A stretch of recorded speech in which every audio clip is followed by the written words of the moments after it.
जय श्री कृष्णा सभी को। आज है माघशीष यानी कि अगहन मास की पूर्णिमा।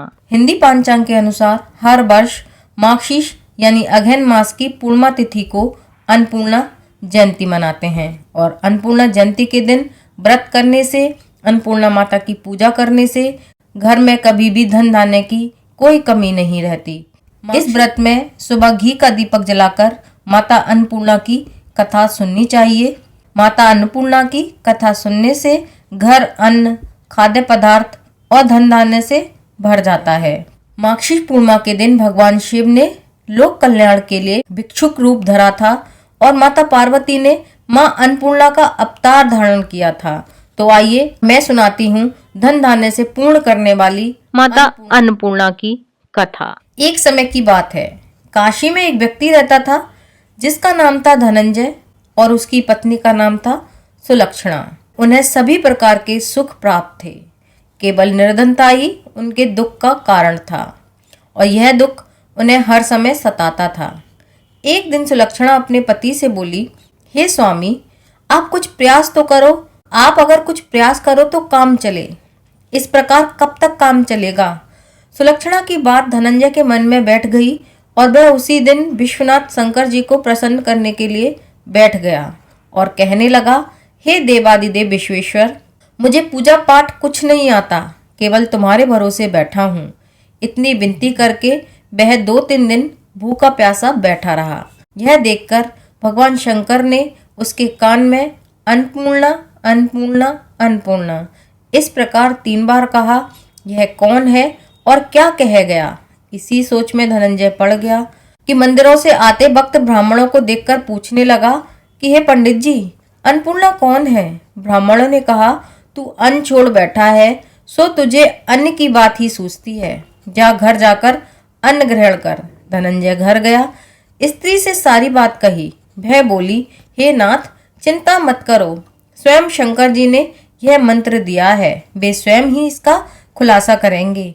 आज फिर से जाकर उनकी आराधना करो। धनंजय फिर से जैसे तैसे पूजा में बैठ गया। रात्रि में शंकर जी ने आज्ञा दी और कहा, तू पूर्व दिशा में चला जा।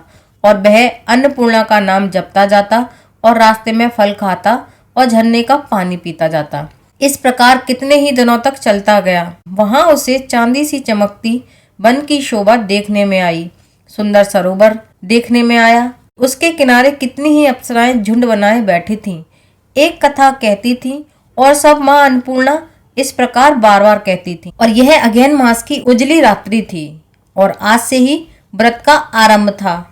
जिस शब्द की खोज करने वह निकला था वह उसे वहां सुनने को मिला। धनंजय ने उनके पास जाकर पूछा, हे देवियों, आप यह क्या करती हो। उन सब ने कहा, हम सब अन्नपूर्णा माता का व्रत करते हैं। व्रत करने से क्या होता है और माता अन्नपूर्णा की पूजा से क्या होता है, यह किसी ने किया भी है और इसे कब किया जाए। व्रत कैसा है और क्या इसकी विधि है, वो मुझे भी बताओ। वे सब कहने लगी, इस व्रत को सब कोई कर सकता है। 21 दिन के लिए 21 गांठ का सूत लेना चाहिए। 21 दिन यदि ना बने तो 1 दिन उपवास करें और यह भी ना बने तो केवल कथा सुनकर प्रसाद ग्रहण कर लें।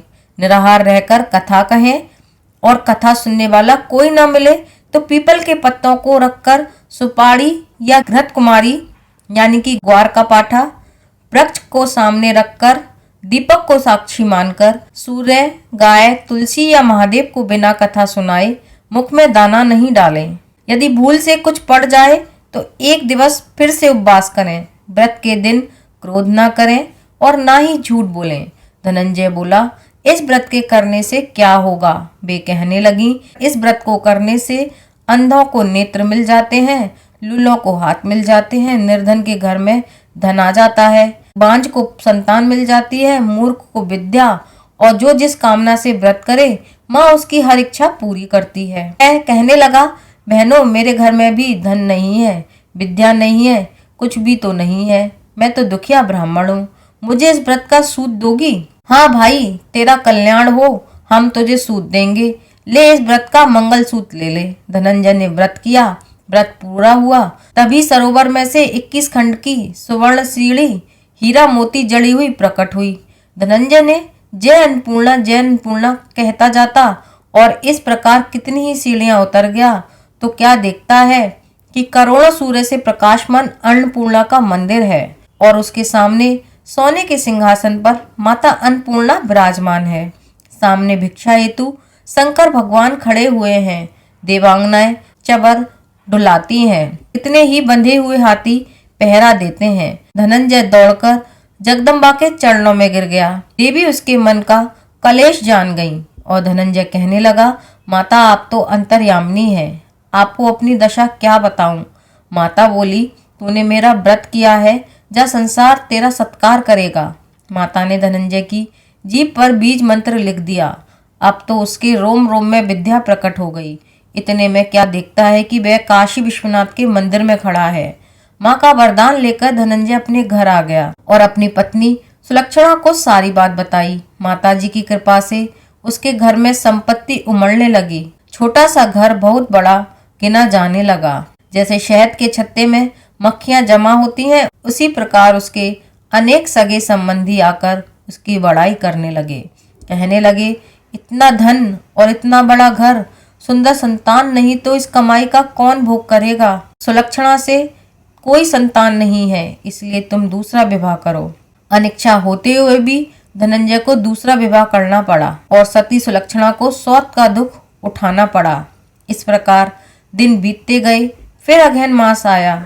नए बंधन से बंधे पति ने सुलक्षणा से कहलाया कि हम व्रत के प्रभाव से सुखी हुए हैं, इस कारण यह व्रत नहीं छोड़ना चाहिए। यह माताजी का प्रताप है जो हम इतने संपन्न और सुखी हैं। सुलक्षणा की बात सुनकर धनंजय उसके यहाँ आया और व्रत में बैठ गया। नई बहू को इस व्रत की खबर भी नहीं थी। वह धनंजय के आने की राह देख रही थी। दिन बीतते गए और व्रत पूर्ण होने में 3 दिन ही बाकी थे कि नई बहू को खबर पड़ गई और उसके मन में ईर्ष्या की ज्वाला दहक रही थी। वह सुलक्षणा के घर आ पहुंची और उसने वहां भगदड़ मचा दी। वह धनंजय को अपने साथ ले गई और नए घर में धनंजय को थोड़ी देर के लिए निद्रा ने आ दबाया। इसी समय नई बहू ने